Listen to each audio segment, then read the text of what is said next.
মুক্তিযুদ্ধকে কেউ কেউ বিলুপ্ত করবার চেষ্টা করছে, কি বলবেন? প্রশ্ন হচ্ছে যে এটা আনিস ভাই তার পরের স্লটে কাইন্ডলি বলবেন যে আসলে মুক্তিযুদ্ধকে ছোট করা হেয় করার চেষ্টা কে করেছে। বাংলাদেশের পুরো ইতিহাস জুড়ে যদি দেখেন, মুক্তিযুদ্ধকে সবচেয়ে বেশি ছোট করেছে আওয়ামী লীগ, শেখ মুজিব, শেখ হাসিনা, শেখ পরিবার।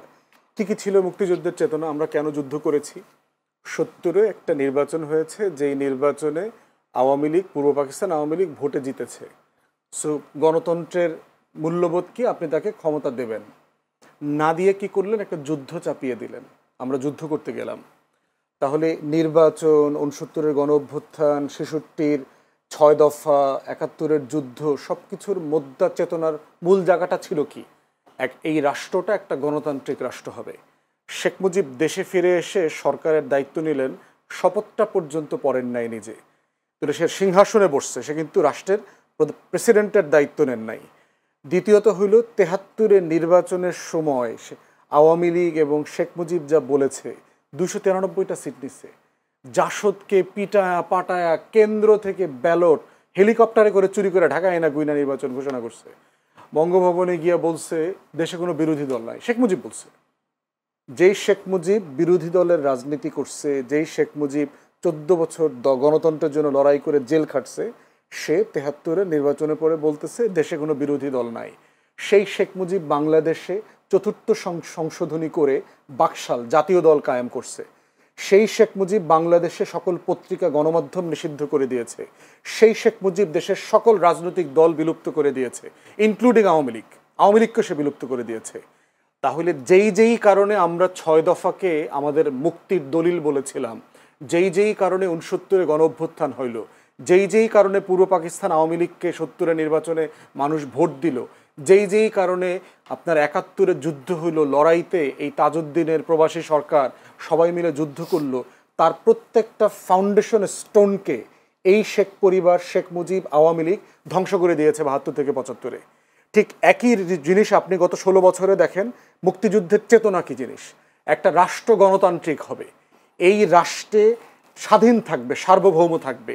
অথচ এই আওয়ামী লীগ দিল্লি প্রণব মুখার্জির সাথে মিটিং করে, দালালির নির্বাচন করে, ইলেকশন ইঞ্জিনিয়ারিং করে 2008-এ ক্ষমতায় আসছে। এই আওয়ামী লীগ 2014-তে একতরফা নির্বাচন করেছে, 18-তে রাতে করেছে, 24-এ দামি নির্বাচন করেছে।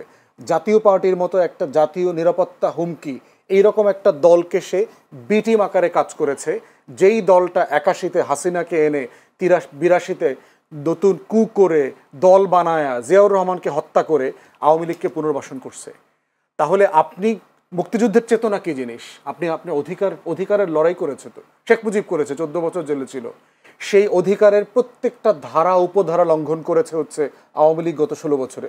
মুক্তিযুদ্ধের চেতনা কি জিনিস? মুক্তিযুদ্ধের চেতনা হচ্ছে আপনি রাষ্ট্রে অর্থনৈতিক সাম্য কায়েম করবেন, মানবিক মর্যাদা কায়েম করবেন, সামাজিক সুবিচার ইনসাফ কায়েম করবেন। দেশের প্রত্যেকটা প্রতিষ্ঠান ধ্বংস করে দিয়ে এই রাষ্ট্রে কোথায় মানবিক মর্যাদা কায়েম হয়েছিল? আমাদের ন্যূনতম মানবিক মর্যাদা ছিল যেই রাষ্ট্রের RAB, police, DB, SB, DGFI, NSI রাত 2টার সময় উঠে দেশের নাগরিককে তুলে নিয়ে যায়, 6,500 ক্রসফায়ার করেছে, হাজার হাজার লাশের এখনো দিশা নাই। সেখানে মুক্তিযুদ্ধের চেতনা মানেটা কি? মুক্তিযুদ্ধের চেতনা মানে হচ্ছে আমার রাষ্ট্রটা সবার হবে। এই মুক্তিযুদ্ধের চেতনা মানে কি $234 বিলিয়ন বিদেশে পাচার করা? এই মুক্তিযুদ্ধের গল্প বলে বলে বাংলাদেশের 80% ভুয়া মুক্তিযোদ্ধা বানাইছে, 30 লাখের গল্প বানাইছে। এই মুক্তিযুদ্ধের চেতনা নামে আমরা শহীদদের একটা তালিকা করি নাই। 6,757 জন শহীদ মুক্তিযোদ্ধা ভাতা নেয়। তাহলে শহীদের 30 লাখের গল্প কতজন আসছে? বীরঙ্গনা 504 জনের তালিকা আছে মুক্তিযুদ্ধ মন্ত্রণালয়ে। আপনি 2 লাখ বীরঙ্গনার গল্প বলেন কেন?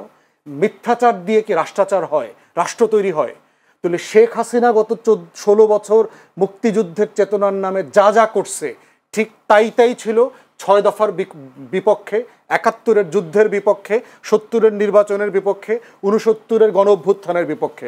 অতএব এই রাষ্ট্রের স্বাধীনতা সার্বভৌমত্বের সবচেয়ে বড় শত্রু হচ্ছে আওয়ামী লীগ। যেমন ফুয়াদ আরেকটা বক্তব্য বেশ ভাইরাল হয়েছে, আপনি বলেছেন মুক্তিযুদ্ধের সময় আওয়ামী লীগ বা কিংবা শেখ মুজিব কোনো যুদ্ধে অংশ নেননি। বিষয়টা একটু যদি খুলে বলতেন। একটু লম্বা টপিক, এখন আপনি এই আলোচনা ঢুকবেন কিনা? বিষয়টা দেখেন, 25শে মার্চ যখন গোলটেবিল রাউন্ড টেবিল মিটিং ফেল করলো, সন্ধ্যার পরে ইতিমধ্যে ক্র্যাকডাউনের প্রিপারেশন চলছে। আওয়ামী লীগের নেতারা খবর পেয়ে গেছেন রাতে ক্র্যাকডাউন করবে। তাজউদ্দিন আহমেদের ডায়েরিতে পড়বেন লিখছে, তাজউদ্দিন আহমেদ 32 নম্বরে গেছে, গিয়ে বলতেছে মুজিব ভাই আমরা তো পালাইতে হবে কিছুক্ষণ পরে, তো আপনার একটা বক্তব্য, এবং সে একটা রেকর্ডার নিয়ে গেছে, কাগজ কলম নিয়ে গেছে, যে আপনি একটা বক্তব্য রেকর্ড করে দেন, আমরা তো ছিন্ন বিচ্ছিন্ন হয়ে যাব, দেশে যুদ্ধকে অর্গানাইজ করতে হলে আপনার একটা বক্তব্য লাগবে। সেটা দিতে অস্বীকার করেছে। এরপর বলছিল ঠিক আছে আপনি কাগজ কলম একটু লিখে দেন, লিখে একটু সাইন করে দেন, আমরা কি পড়বো আপনার পক্ষ থেকে, মানুষকে জানাবো, এটা প্রয়োজন আমিই পড়বো আপনার তরফ থেকে। সে বলতেছে আজকে ক্র্যাকডাউন হবে, আমি এটার বিরুদ্ধে প্রতিবাদ করে দিছি অলরেডি, এগুলো মেনে নেব না। 27 তারিখে হরতালের ডাক দিয়েছি, বাসায় গিয়ে নাকে তেল দিয়ে ঘুমা, 27 তারিখ হরতাল হবে। শেখ মুজিব 25 তারিখে পালানোর আগে সে 27 তারিখে হরতালের কর্মসূচি দিয়েছে। অবশ্যই পালিয়েছে। সে ক্যান্টনমেন্টের সাথে অ্যারেঞ্জমেন্ট করেই পালাইছে। ক্যান্টনমেন্ট থেকে গাড়ি আসছে, তার সুটকেস রেডি করে দিয়েছে, তার ওয়াইফ, পুরো বর্ণনা আসছে হিস্ট্রির বইগুলোতে দেখেন, সে আস্তে পালায় চলে গেছে। তো এই হলো শেখ মুজিবের যুদ্ধ। পরবর্তীতে দেখেন তাজউদ্দিন আহমেদের ডায়েরিতে এই কথা লেখা আছে, মুজিব ভাই আপনাকে তো কখনো বলতে পারলাম না যুদ্ধটা আমরা কিভাবে করেছি, কিভাবে অর্গানাইজ করেছি। শেখ মুজিব মুক্তিযুদ্ধের গল্প কোনোদিন 71-এর প্রবাসী সরকারকে ডেকে এনে জিজ্ঞেস করেন নাই, কোনোদিন জানতে চান নাই। বহুবার তাকে বলা হয়েছে, সে কোনোদিন মুজিবনগরে যায় নাই। তাজউদ্দিন আহমেদ বারবার রিকোয়েস্ট করছেন, বহুবার বলা হয়েছে যে আসেন মুজিব ভাই একটু আপনি বৈদ্যনাথ তলাটা দেখে আসেন, আমরা ওই পার থেকে পালায় এসে কিভাবে একটা মঞ্চ করে স্বাধীনতার ঘোষণাপত্র দিলাম, আপনাকে রাষ্ট্রপতি ঘোষণা করলাম, এটা তো আপনাকে দেখতে হবে। কোনোদিন যায় নাই সেখানে। অতএব সেই বাস্তবতায় দেখতে হবে যুদ্ধটা কারা অর্গানাইজ করছে। যুদ্ধ অবশ্যই তাজউদ্দিন আহমেদের নেতৃত্বে, বাকি যারা পালিয়ে গেছেন ভারতের সহায়তায়, এবং এই ব্যাপারে দ্বিমত আছে যে আমাদের প্রবাসী সরকার করাটা ভারতে ঠিক হয়েছে কিনা। সেক্টর কমান্ডাররা কিন্তু রাজি ছিলেন না। জেনারেল ওসমানী থেকে সবাই বলেছেন যে আমরা চিটাগং হিল ট্র্যাক্সে করব। যেমন ফুয়াদ আমরা কিছুটা ক্লিয়ার হয়েছে, একটু যদিও একটু জানতে চাই আমি আনিস আলমগীর কাছে, অনেক সময় বা দেওয়া আছে, অনেক সময় পাবেন উনি, অনেকক্ষণ বলেছেন ব্যারিস্টার আসাদুজ্জামান ফুয়াদ। মুক্তিযুদ্ধের ইতিহাস ঐতিহ্য, যদি ব্যারিস্টার আসাদুজ্জামান ফুয়াদের এই অভিযোগের কথা বলি, শেখ মুজিব শেখ হাসিনা শেষ করেছে ইতিহাস ঐতিহ্য, কি বলবেন আপনি? প্রথমে আমি বলবো যে ফুয়াদ একটা রাজনৈতিক দলের মহাসচিব, উনি যেভাবে বলছেন এটাতে আমার বলার কিছু না। ওনারা রাজনৈতিক দলের নেতা হিসেবে যা ইচ্ছা তা বলতে পারেন, আমরা বলতে পারি না। আমরা বলতে পারি না বললেই ফুয়াদ আশ্চর্য হচ্ছে, আমাকে কেন হত্যা করা হয়নি, যেটা আমাকে কেন গ্রেপ্তার করা হয়নি, আমি কিভাবে বেঁচে আছি, যেটা নিউ ইয়র্কে পলাতক একটা ইউটিউবার প্রতিদিন এগুলো বলে বেড়ায়, আমি জানি না তার সাথে কীভাবে এই সুর মিলে গেল। সে প্রতিদিন ভিডিও বানায়। আনিস আলমগীর কেন এখনো বেঁচে আছে, তাকে হত্যা করা হয় না কেন? হত্যার কথা বলি নাই, এটা মিলে গেছে আর কি। হুমকি দেওয়া হয়েছে কিনা আপনি সত্য কথা বলার জন্য, এইভাবে যদি ট্যাগের রাজনীতি চলতে থাকে আমাদের করার কিছু নয়। আর আওয়ামী লীগ সম্পর্কে উনি যেগুলো বলেছেন, আওয়ামী লীগের কোনো নেতা কর্মী যদি থাকে তাদেরকে যদি টকশোতে যদি ডাকার আপনাদের সাহস থাকে তাদের কাছ থেকে শুনেন। আমার কোনো ঠেকা নাই যে আওয়ামী লীগের সাংবাদিক হিসেবে আপনি কি মনে করেন? আমি সাংবাদিক হিসেবে বলবো যে ফুয়াদ একজন রাজনীতিবিদ হিসাবে যে বঙ্গবন্ধুকে নিয়ে যেগুলো বলছেন এগুলো খুবই শিশু সুলভ কথাবার্তা। যে বঙ্গবন্ধু স্বাধীনতা চান নাই, যে লোক জীবনের সিংহভাগ কাটিয়ে দিলেন এই দেশকে স্বাধীন করার জন্য, তিনি স্বাধীনতা চান নাই, উনি ওই রাতে পালিয়ে গেছেন। ওই রাতে উনি খুব ভালো করেই জানেন যে আর্মিরা কাকে চায়, আর্মিরা যদি ওনাকে না পায় এদেশে কেমন ম্যাসাকার করবে, ওনার বলা বহুবার বলেছেন। আমি তাদের আমাকে করেছে বলছে আমাকে ওরা ওদের টার্গেট, আমি যখন ধরা পড়বো তখন আর বিষয় না। আর উনি যদি পালিয়ে যেতেন তাহলে পাকিস্তান এই ন্যারেটিভ তৈরি করতে যে দেখো ভারত এটা করছে, ভারত থেকেই আমাদের এই হচ্ছে মুজিব হচ্ছে ভারতের চর, এইভাবে যেটা এখনো এরাও বলে মুজিব হচ্ছে ভারতের চর, এভাবে এরা এখনো মানে দুঃখে ফেটে যায়, ওদের কলজা ফেটে যায় যে কীভাবে এই সোনার পাকিস্তান থেকে আমরা পাকিস্তান থেকে আমরা আলাদা হয়ে গেলাম। সে এদের এরা এই যে যারা 2.0 স্বাধীনতা, তো এইটা নিয়ে নতুন করে কিছু বলার নাই। শুধু আমি একটা সংশোধনী দিতে চাই ফুয়াদকে নিজে জানার জন্য। এই যে 71 এই যে 25শে মার্চের রাতে বঙ্গবন্ধু যে স্বাধীনতার ঘোষণা দিয়েছেন সেটা আমার ফ্যামিলি সাক্ষী, অন্য কেউ না। আমার চাচা উনি চিটং ছাত্রলীগের নেতা বখতিয়ার উদ্দিন চৌধুরী, উনার নেতা হচ্ছেন জহুর আহমেদ চৌধুরী। রাত 12টার পরে তারা মাইকিং করেছেন রিক্সা নিয়ে, বলে যে তোমরা যাও বঙ্গবন্ধু স্বাধীনতা ঘোষণা করেছে। এটা রাত 12টার পরে এটা তারা সারা চিটং শহরে মাইকিং করেছে, বঙ্গবন্ধু স্বাধীনতার ঘোষণা দিয়েছেন।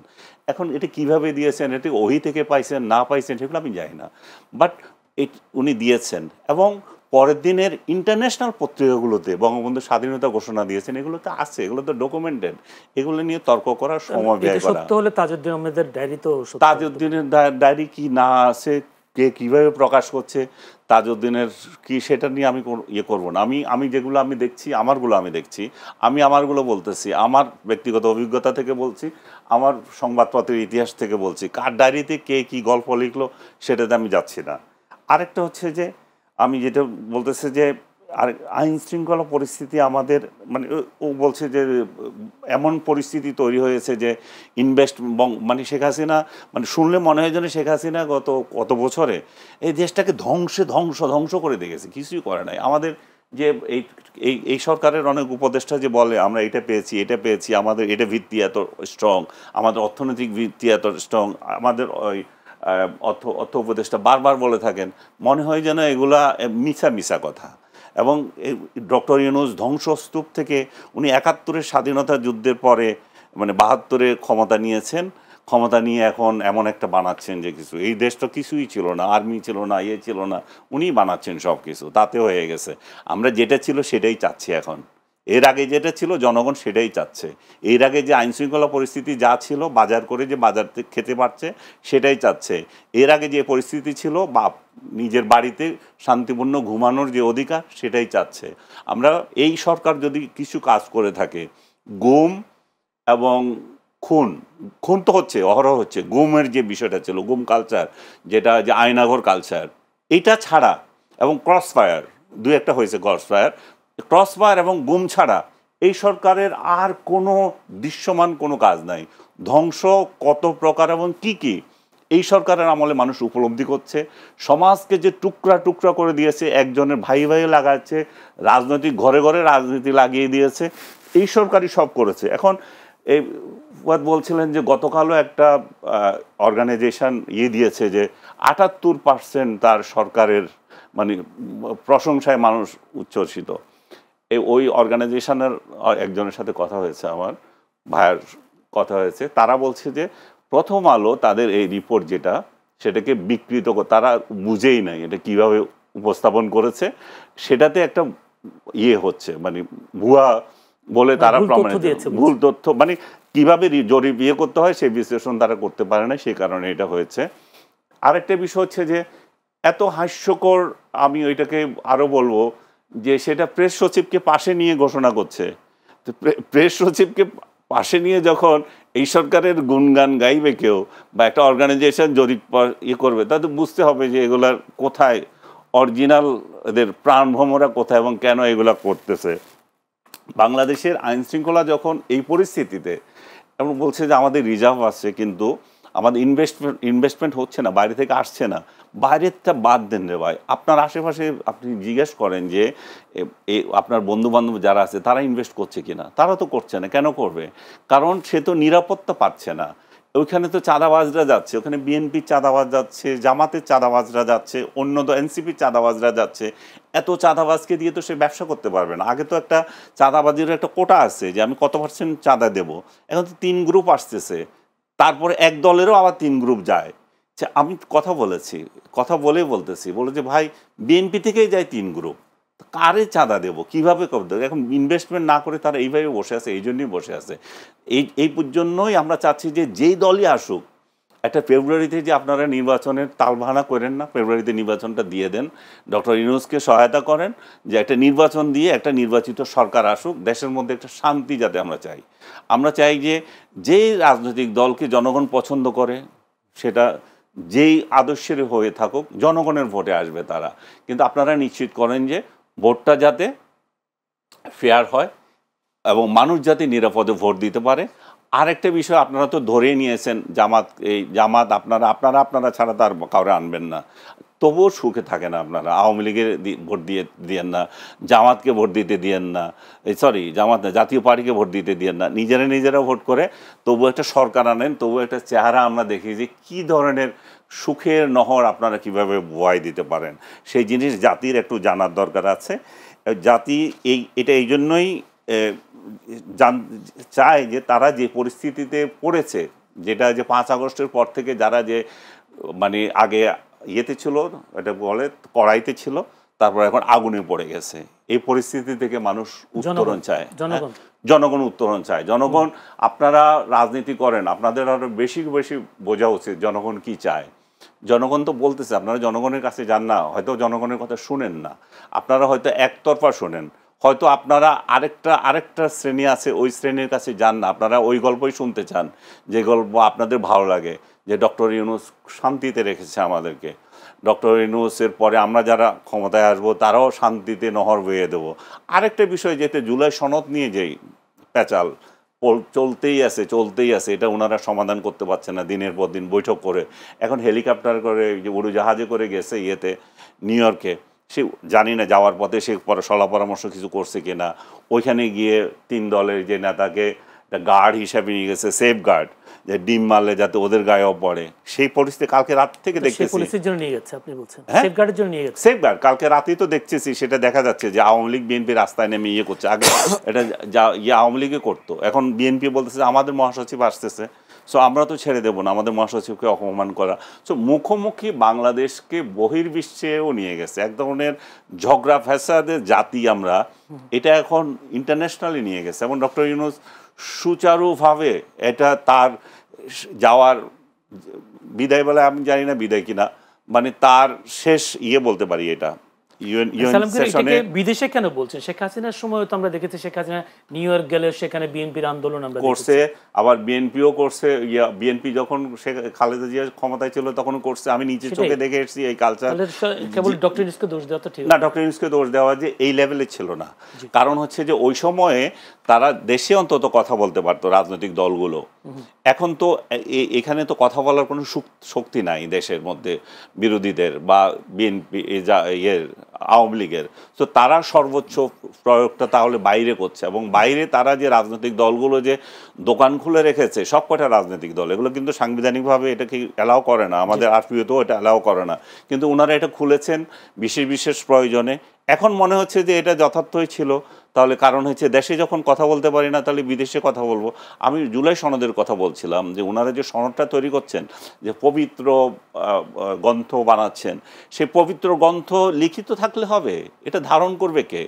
এই চোর বাটপার যদি একই রকম থাকে, যদি এই কর্তৃত্ববাদী শাসন একই রকম থাকে, যদি আমাদের মেন্টালিটি এটা থাকে যে বিরুদ্ধ মত কেন আছে, তাকে কেন জেলে ধরা হয় না, তাকে কেন মারা হয় না, তো তাহলে এই পবিত্র বাণীগুলো তো দরকার নাই, এগুলো সব আবর্জনা হয়ে থাকবে। ধন্যবাদ আনিস আলমগীর। ব্যারিস্টার আসাদুজ্জামান ফুয়াদ, একটি অভিযোগ তিনি করেছেন, বিগত আওয়ামী লীগ সরকারের আমলে শান্তিপূর্ণ ঘুমের অধিকার ছিল, নিত্য প্রয়োজনীয় পণ্য জনগণের সহনীয় পর্যায়ে ছিল, কি বলবেন?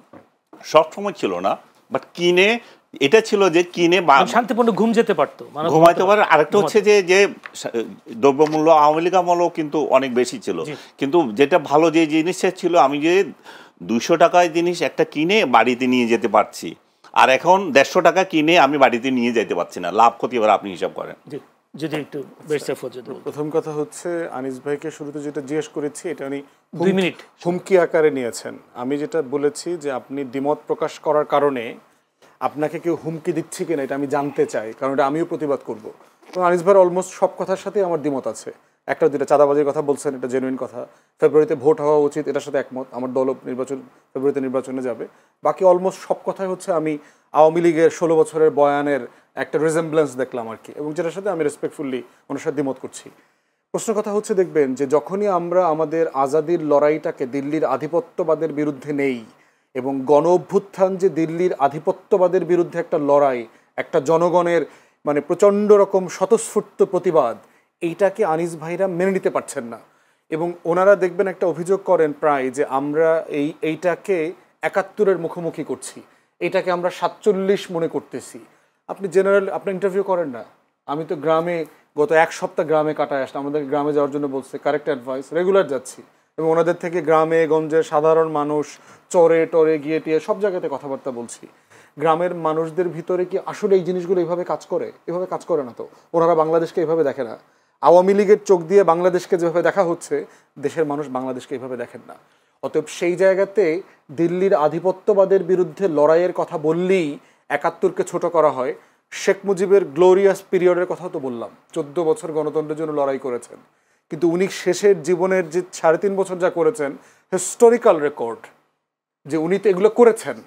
এখন প্রশ্ন হচ্ছে তাহলে কি ওনার আগের মহত্ব শেষ হয়ে গেছে? না, আগের মহত্ব আগের জায়গাতে আছে, কিন্তু শেষে যা ক্ষতি করেছেন রাষ্ট্রের, সেটাও আমাকে বলতে হবে। রাষ্ট্রের দায়টা এরকম, কারণ কোনো রাজনৈতিক নেতাকে আমরা নবী মনে করি না। না, আপনি তার প্রশংসা করছেন, কিন্তু তার স্বাধীনতায় সে অবদান সেটাই স্বীকার করেন না। তার কি বাকিগুলো কি দরকার নাই? অবদান হচ্ছে যে এটা তো ফ্যাক্টস। আমি তো বইয়ের রেফারেন্স দিলাম, মুক্তিযুদ্ধের প্রধান মানে সংগঠক তাজউদ্দিন আহমেদের লেখা থেকে বললাম। এখন তার লেখা যদি আপনার যাত্রার ডায়েরি মনে হয়, আপনি ছোটবেলায় আপনার চাচার কাছ থেকে কি শুনেছেন, এটা বেশি গুরুত্বপূর্ণ মনে হয়, that's for the listeners and the viewers too. ধন্যবাদ ব্যারিস্টার আসাদুজ্জামান ফুয়াদ। আমরা বোধ করছি যে এই লড়াইটাকে এটার সাথে ওটা জাজ করা উচিত না। প্রত্যেকটাই আমার ইতিহাসের গুরুত্বপূর্ণ লড়াই, এবং এই দিল্লির আধিপত্যবাদের বিরুদ্ধে যে লড়াই, এই লড়াইটা আমাদের লড়াইয়ের জায়গা থেকে মেনে নেওয়া দরকার। কেউ বলে নাই, জুলাই অভ্যুত্থানের কোনো ব্যক্তি বলে নাই যে তারা 71কে ছোট করে দেখতে চায়, তারা 47 অস্বীকার করে, তারা শেখ মুজিবকে অস্বীকার করছে, ভাসানীকে অস্বীকার করছে, কেউ বলছে না। আবার তারা এটাও বলছে না যে অমুকের থেকে বড় নেতা। সব নেতার অবদান যেমন আছে, তার রাজনৈতিক ইতিহাসের ভুলও আছে। দুটোই একসাথে বলতে হবে আমাদের। দুটোই